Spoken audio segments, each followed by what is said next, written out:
trabalhos das duas artistas, mas para quando falarmos também do vosso trabalho, os trabalhos estarem à vista.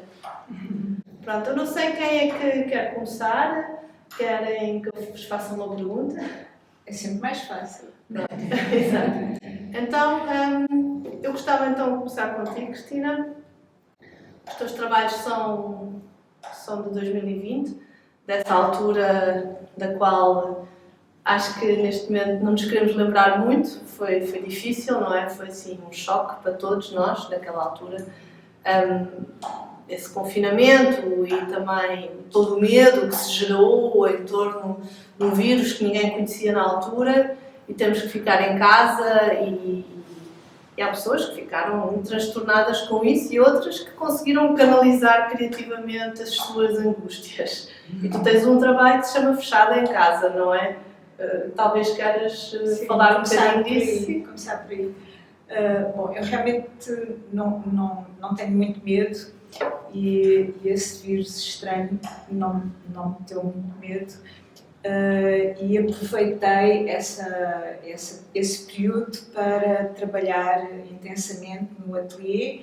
Ia todos os dias para lá porque estava num local que não tinha outras pessoas de lado, portanto eu não podia contaminar ninguém e portanto foi um período, por um lado, de bastante tranquilidade, porque não havia nada, não me exigiam nada e portanto pude de alguma maneira trabalhar, fazer coisas que não tinha pensado fazer, portanto fazer aquelas experiências que eu gosto de fazer e trabalhar sem, acho que para um artista, ou pelo menos para mim, é muito importante trabalhar sem uma ideia final, portanto fazer aquela experiência só por experimentar, como se fosse um laboratório de experimentação.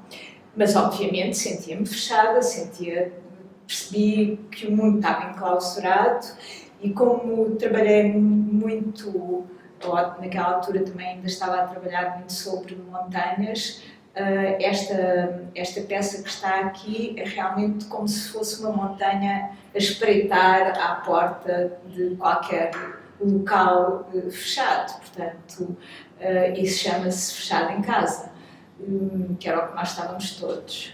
E pronto, fiz uma série desses trabalhos, mas havia sempre uma porta. Portanto, havia sempre uma possibilidade de sair, de fuga ou de saída. Nunca pensei em fuga, era uma saída. Não, na realidade, eu não me sentia completamente presa. E pronto, esse período foi um período de grande intensidade de trabalho. E de laboratório. E de experiências. Trabalhei em coisas que não costumava trabalhar. Continuei muito aqueles desenhos com pigmentos. E estava a fazer a exposição para o Museu Berardo, que em vez de ter, sei lá, um ano para preparar, fiquei a ter um ano e meio, que deu imenso jeito, porque pude experimentar imensas coisas. E foi muito engraçado, porque um dos desenhos, uma das séries de desenhos que eu tinha no museu, eram feitos só com pigmento e como da primeira vez que eu trabalhei com pigmento fiquei com uma alergia horrível, então resolvi equipar-me toda, fazer um cubículo dentro do ateliê e eu própria equipava-me toda, com máscara, E o que era muito interessante é que eu parecia que tinha saído de um hospital e eu identificava-me com aquelas quase... Havia um mimetismo entre a minha imagem, que eu via aquelas da televisão, e as da televisão, em que no hospital estava tudo mascarado. Portanto, com fatos, não é? É muito engraçado estas relações que às vezes nós criamos sem querer e que acontecem e isso para mim foi bastante marcante. Era quase como se eu estivesse dentro de um hospital. Mas era o teu laboratório, Mas era um graças a Deus. Só fazia um bocadinho de alergia. Não. Está bem. Sim, tu estás a falar também da importância que a cor tem no teu trabalho, não é? E no bronze a cor é dada pelo metal e não tens muita escolha, não é? Quando escolhes um metal, é a cor que lá está, é a cor que a peça recebe. Pois. É assim, em Portugal há poucas patines, não há muita patina, há preto, verde e castanho. Mas há países em que as patines são muito ricas e até podemos encontrar o vermelho e o branco e portanto há uma variedade muito grande e cá o bronze normalmente tem estes tons ou também uso muito o verde, mas também não me importa nada de pintar, também já adorei com folha de ouro. Portanto, eu acho que o bronze, o que é interessante no bronze é que é um material que reproduz muito bem a escultura que nós fazemos e é muito durável, portanto tem essa vantagem de ser muito mimético e ao mesmo tempo ser durável. Mas eu não me importo nada de pintar e de pôr cores por cima, quer dizer, acho que já aquela relação muito formal e muito técnica de ser só com patins, que são a reação do bronze com os ácidos que se põem, eu acho que já está um bocadinho fora de moda. Mas tu fazes outra coisa que eu vi agora também, quando vi imagens da tua exposição na Galeria Ibacatu, não é? Ibacatu. Aí tu usaste fios vermelhos para ligar as esculturas ao espaço. É cobre. É cobre pintado de vermelho. Ok, pronto. É cobre. Ok. É cobre. E aí tu também acabas por introduzir a cor num elemento alheio ao bronze, não é? Mas crias uma ligação da peça com o resto do espaço. Sim.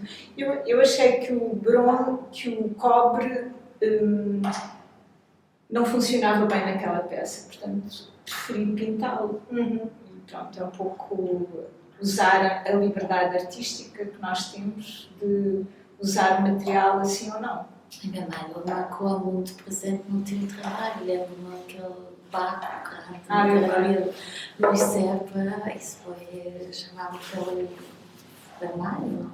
Mas esse vermelho era realmente pigmento, e o pigmento tem uma refração à luz muito mais intensa, muito mais forte e, portanto, vibrante. É a grande vantagem do pigmento. Com o pó, não é? Exato, porque o pó, como são pequenos elementos, são sempre cristais que refletem a luz, não é? A luz refrata de uma maneira diferente. Então, essa cor também nos leva aqui aos teus trabalhos, Cláudia, porque a questão aqui das tuas fotografias, não é? São caixas de rolo de filme, não é? De fotografia, de máquina fotográfica. E são dos anos 50 ou 60, se não estou em erro. São anos 60, foi uma caixa que, pronto, minha mãe deu-me também um ano assim atrás, coisas assim, com estes rolos, pronto, este é um por um, mesmo assim, e são 67.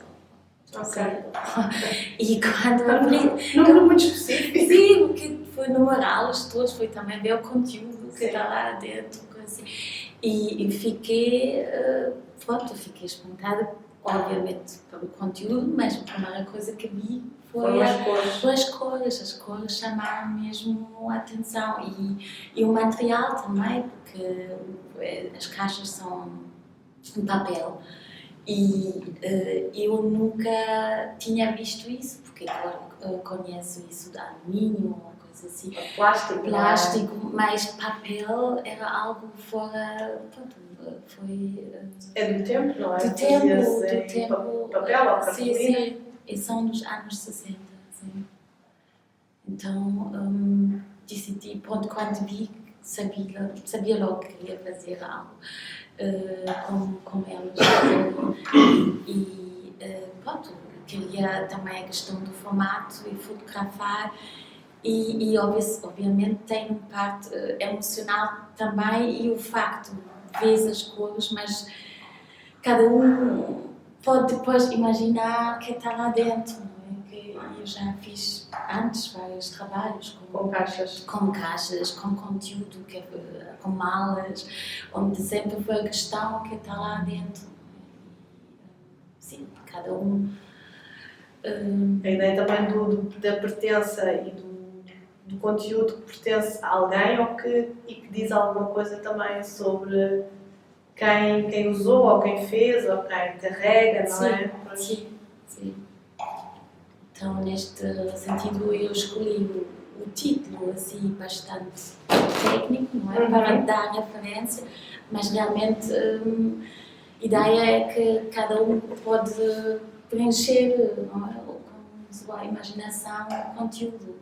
Sim, mas entretanto, pronto, tu tens essa ideia de que quando nós olhamos, nós podemos imaginar que tipo de rolo está lá dentro e o que é que poderiam ser essas imagens, não é, dos anos 60, mas tu, entretanto, tu olhaste lá para dentro, tiraste os rolos e começaste a fazer um projeto a partir também de algumas das fotografias que tu encontraste no rolo. Sim. Queres falar sobre essa exposição que tu fizeste em Guerra? Eu tive dificuldades de realmente tirar estas rolos de 35mm, portanto são preto e branco e realmente ficaram ondulados. Então tive dificuldade de interpretar-se e também tivemos aqui esta exposição como fotografia com grande formato, aquele momento de realmente fazer outra vez quase voltar a fazer o processo de revelação e pendurá-los e assim. E depois fui ver o que estava lá e vi as imagens foram tiradas pelos pais que nos anos 60 que tiveram sempre, transmitiram uma grande paixão pela mar. Neste caso deles, Mar Báltico. Sim, o Mar Báltico. E eu usei estas imagens para um ponto de partida também ver imagens, digamos, como isso, de certa maneira, autobiográficas dos meus pais e foi ver, mas não queria reproduzir só as imagens, então eu juntei estas imagens do mar com outros sítios e entretanto fiz várias instalações, são 3 sítios, este na Alemanha, na Báltica, depois onde realmente meu pai nasceu, que ao Chico Polónia, e também foi para lá e também juntei isso com a minha paixão do mar, são os 3 sítios. Mas foste tu que tiraste essas fotografias na Polónia? Ou eram também algumas. E algumas também que não existem e criei quase estas imagens. Então, eu continuo a falar. Sim, muito bem. Muito bem. E basicamente eu já fiz uma instalação com isso, mas isso ainda não acaba. Work in progress. Sim, porque realmente... Também ainda não viste todas as fotografias de todos os rolos? Vi. Claro, falaste desta altura que ficámos fechados. Sim. A minha estava um pouco mais agitada, a vida com aulas e foi mais estressante, mas mesmo assim, foi lá... Aulas em Zoom, com 60 pessoas, fazer projetos, coisa, até eu fiquei... Mas pronto, isso é uma outra história. Sim. Não, eu fui realmente fazer um levantamento destes rolos e descobri lá, porque estas foram imagens quando meus pais começaram a construir lá sítios no Mar Báltico. Foi Salvador Nadador. Sim. E Nadador. Sim. E ele passava quando não trabalhava, coisa, e passava lá no verão a fotografar. Não, a salvar as pessoas. Desculpa. Salva! Sim, mas também tirava fotografias. Tirou fotografias muito bonitas da mãe da Cláudia. Sim. Então, Há umas fotos muito fotogénicas da tua mãe. Então, se calhar eu também usei esta altura de retrospecção, de Introspeção também, não é? Sim, de certa maneira, porque é um trabalho, sim, também... Demoroso, não é? Sim. Demora muito tempo, tiveste que tirar os bolos, endireitá-los, puseste-os em líquido sem estragar, não é? Para depois poder desenrolar. E depois eu lembro-me que tu montaste uma espécie de secador onde eles estavam depois pendurados para ficar mais abertos e direitos, não é? Sem levar com luz. Pois, mas não, tinhas em plástico à volta para sim. secar em pó, pronto, foi tudo. E sem pó e tudo isso. Sim. Mas sim, um projeto mais pessoal, de certa maneira. Também um laboratório. Foi, totalmente. Então, Então, esses tempos também serviram para laboratórios, isso é muito bom. Não sabia, já não me lembrava que era dessa altura também que tenhas trabalhado nisso. Eu tenho uma pergunta, que pode ser assim muito básica, mas eu fiquei com curiosidade para saber se foste tu que trocaste as tampas. não É que são. era mesmo assim? São mesmo assim. E são todos mais ou menos, pronto, são peças, digamos, únicas, não é? Sim. São todos diferentes. Não é? Assim, Todos os 67? Uau!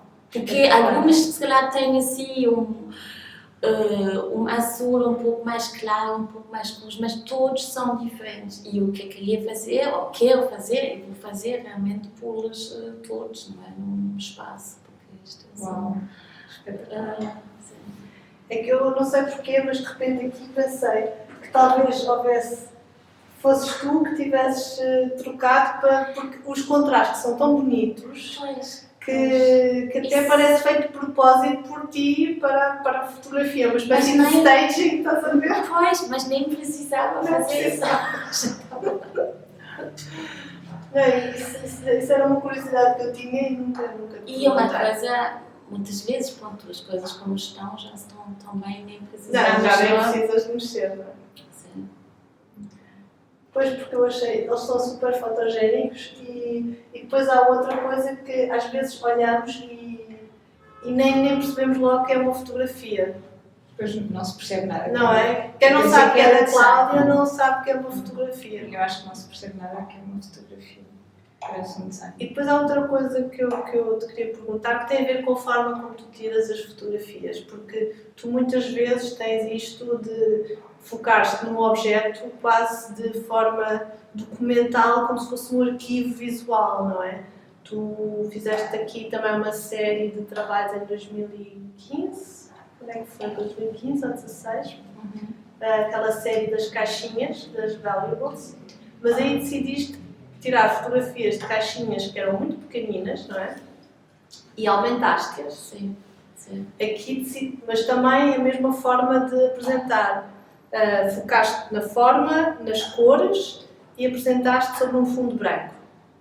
E de repente isto pareceu um trabalho teu muito típico de olhar para os objetos e querê-los destacar e mostrar também o seu caráter único, não é?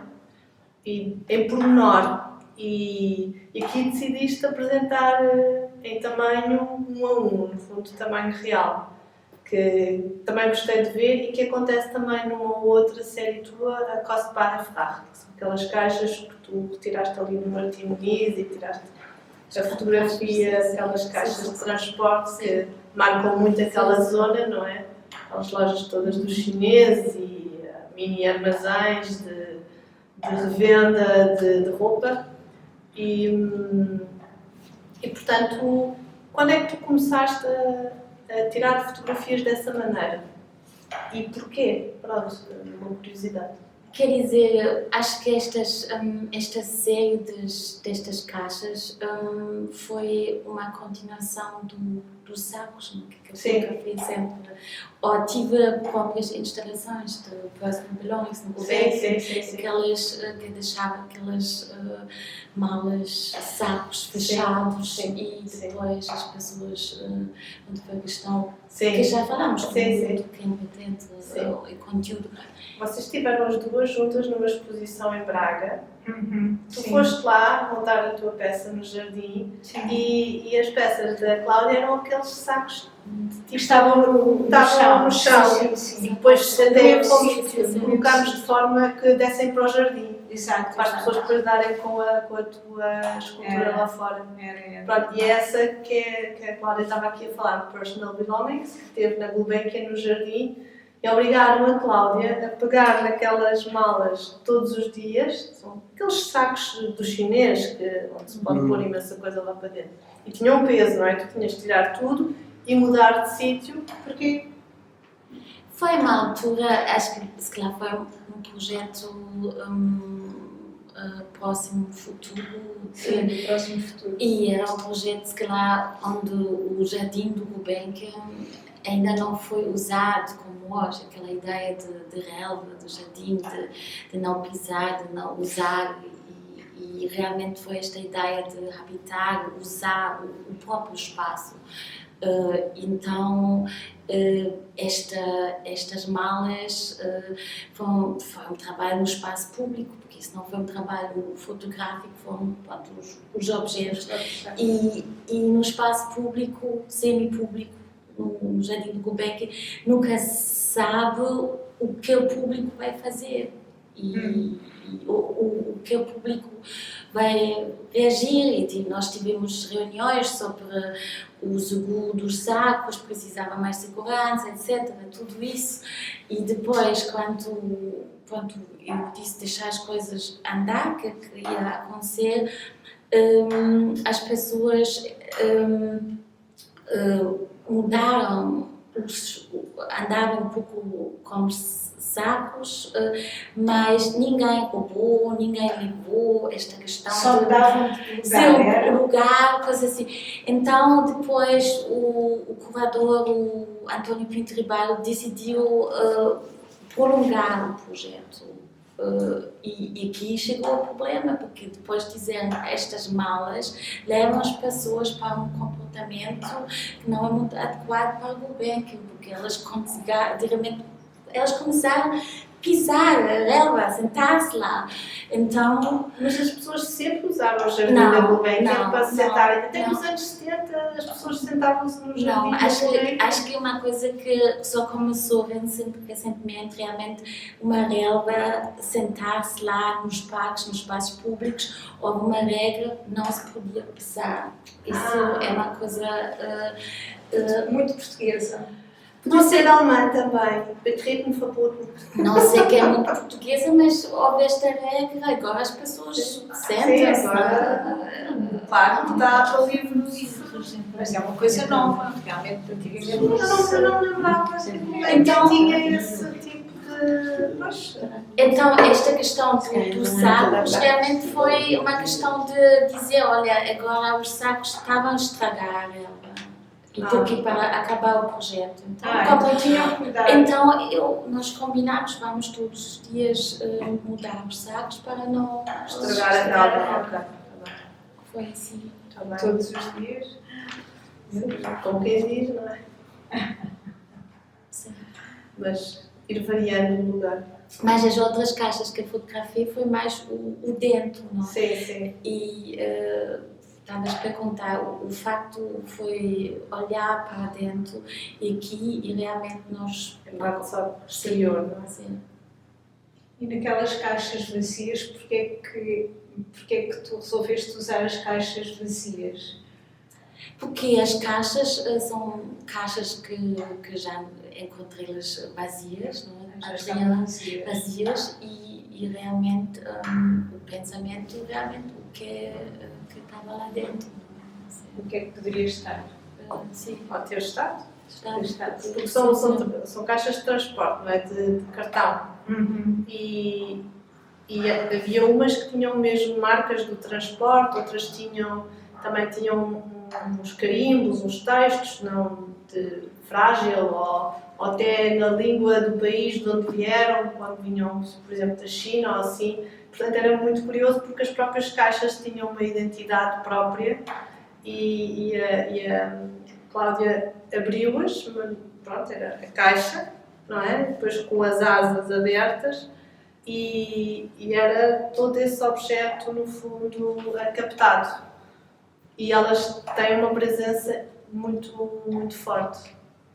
E é só uma caixa de papelão. Mas parece que temos a caixa à nossa frente, podemos tocar e pôr a mão lá para dentro E foi um processo difícil, porque uma caixa é um objeto tipo, castanho, assim, então, banana, não tem estas cores, assim. E como se fotografa uma caixa desta é difícil, não é? Claro. Então, eu andei de volta e realmente depois aquela olhar para dentro, foi aquilo que fiquei.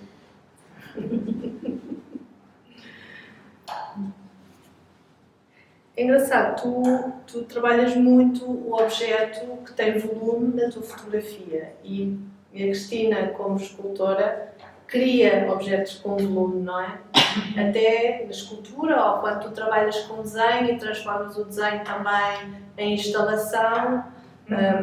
Lembro-me agora especificamente daquele trabalho que tu mostraste também no Museu Berardo, que era um desenho que tu penduraste assim de forma quase de circular, um círculo, não é? Foi um círculo e a pessoa podia ver de fora, mas também podia entrar para dentro e ver de dentro. E essa interatividade com o teu trabalho, ou que o teu trabalho também provoca, é sempre intencional, não é? Tu queres que as pessoas interagem com o teu trabalho, isso é importante. Por um lado, eu acho que como escultora eu sinto-me mais escultora do que, embora use todas as técnicas que acho que me apetece ou que preciso, sempre quis que o desenho, ou sempre me apeteceu que o desenho tomasse um aspecto escultórico, ocupasse o espaço, portanto fosse uma ocupação de espaço, e daí fazer aqueles desenhos grandes que possam envolver as pessoas e que as pessoas tenham uma relação corporal com o próprio desenho. Quando eram as montanhas, foram os primeiros desenhos grandes que eu fiz.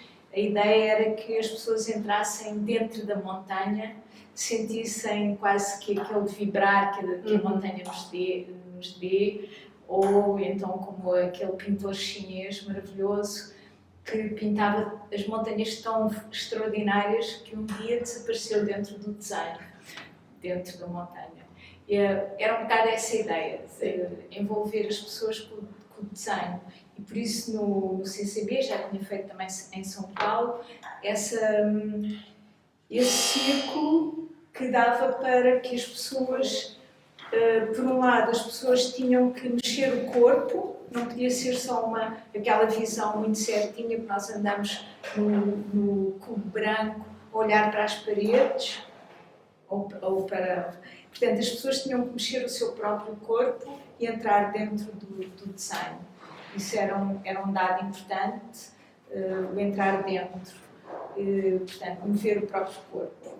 E essa relação da pessoa com o desenho, que é uma coisa que me interessa muito, é a relação de quem vê a exposição ou de quem vê as obras de arte, que de alguma maneira interagem com essa obra de arte. Muitas vezes peço a própria intervenção da pessoa. Sim, também de participar, não é? Ou de escrever, ou escreverem nas fitas, ou pendurarem coisas, ou mexerem o próprio pigmento. Quando ponho o pigmento nos objetos, eu já sei que é tão atrativo que as pessoas vão mexer nesse pigmento e isso também me interessa, portanto, essas pegadas ou que ficam quando as pessoas pisam o pigmento, ou metem o dedo, ou às vezes sujam as paredes para limpar os dedos. Mas eu acho que tudo isso faz parte da peça. E essa interação, para mim, é muito importante. Quero sempre que haja um olhar mais interveniente da pessoa, e a pessoa só é interveniente, ou é mais interveniente, se puder agir de alguma maneira dentro da obra, modificar a obra. Eu acho que as obras têm que estar sempre em modificação. Isso é muito divulgar, porque normalmente quando falamos de uma obra de arte, falamos sempre de um objeto que é distante, que é quase sagrado e que intocável, não é? Que não se pode mexer. E é curioso que tu tenhas... Não, as tuas malas não eram assim. As tuas já não eram assim. Mas, por exemplo... Mas eu acho isso curioso, de repente. Há aqui imensas ligações entre o nosso trabalho. A primeira vez que eu fiz essa tentativa mais esforçada foi mesmo no museu, exatamente porque o museu não tinha os senhores sempre lá muito diretos a dizerem não pode tocar, e eram os objetos de sejar, que eram objetos que as pessoas tinham que pegar e pedir um desejo e realizava-se. Era garantido. Mas tinha que ser com convicção. Claro. E portanto, foi preciso treinar os senhores e dizer não, é mesmo para pegar. Não, pode deixar, deixe, sim, pode. Soltá-los. Não era fácil, não foi fácil, mas pronto. Mas a ideia era essa, era mesmo. E depois também na FRES, também quando eu também fiz uma peça na Fundação Ricardo Espírito Santo, a ideia também era um bocado essa. Eu metia o meu desenho dentro de um envelope e pedia às pessoas para fazerem um desenho, levavam o meu e punham o dela na parede. Portanto, chamava-se Troca Comigo. Bem, tive que fazer 450 desenhos. Ok. Mas pronto, mas fiquei com 450 desenhos. E a sala ficou forrada. Portanto, era um work in progress. Sim, e um acumular também de... Mas foi muito engraçado conseguir uma mesa do museu e uma cadeira para as pessoas se sentarem. Não foi fácil. E um sítio para pôr as canetas. Mas pronto, tudo se conseguiu. Participativo. É um trabalho. Sim, claro. E também da anulação também me interessava aqui o desaparecimento do artista, enquanto artista. Portanto, o artista, os outros é que são os artistas, o artista desaparece. Portanto, também era essa questão. Mas isso também é giro, porque eu lembro-me há um trabalho acho que é Rivana Neuschwander, uma artista brasileira, Sim. e ela fez um trabalho em que falou com pessoas no Brasil, não sei, no Rio ou em São Paulo, perguntar se eles podiam desenhar a Torre Eiffel para ela. Eu Conheço esse trabalho. Faz parte da coleção do Luís Teixeira de Freitas. Eu vi naquela exposição na Curadoria, por isso é que me estava a lembrar agora. E ali, no fundo, também é esta ideia do artista se retirar, não é? Exato. E o curioso aqui foi que as pessoas, às vezes as pessoas só tinham uma ideia, não é? De Torre Eiffel, nem nunca viajaram, ou então, mas toda a gente conseguiu construir uma espécie de triângulo. Sim. E há coisas incríveis. Eu comecei um trabalho que depois nunca expus, que foi agarrar em postais e pedir às pessoas para desenharem o país delas no postal. Sim. E era muito engraçado ver as formas dos países. Sim. Assim, e pronto. Mas acabei por nunca mostrar esse trabalho, mas era super divertido. Mas isso é um trabalho engraçado. Era super divertido. Sobretudo porque as noções espaciais de cada um são muito diferentes, não é? Ou memórias visuais dos lugares. Claro, exato. Cada um tem a sua memória, não é? Bem, não sei se querem dizer mais alguma coisa sobre os trabalhos que estão aqui, sobre mais alguma coisa que se tenham lembrado. Se não, também ia perguntar se existem perguntas aqui da parte do público para as artistas ou questões que, sei lá, surgiram e que gostavam de ter esclarecidas ou esclarecidos. Portanto, Cristina, no teu trabalho de escultura há sempre uma presença muito forte de montanhas, não é? Ao longo do tempo. Há uma razão assim, especial pela qual isso é, pronto, objeto do teu interesse? Quer dizer, eu posso ir um bocadinho mais atrás, que é eu sempre achei, e continuo a achar, que não vale a pena inventar formas, que há todas as formas no mundo e todas existem. E durante muito tempo eu só usei na escultura objetos encontrados, tirando as primeiras logo, que então eram todas muito geométricas e enfim, mas logo a partir dessas, e que tinham a ver com a luz, pronto. Mas a partir daí eu comecei a usar formas encontradas. E numa viagem à China eu estive muito perto daquelas montanhas cársicas, que eram completamente impressionantes, porque nós ficávamos... Elas saíam da planície e saíam...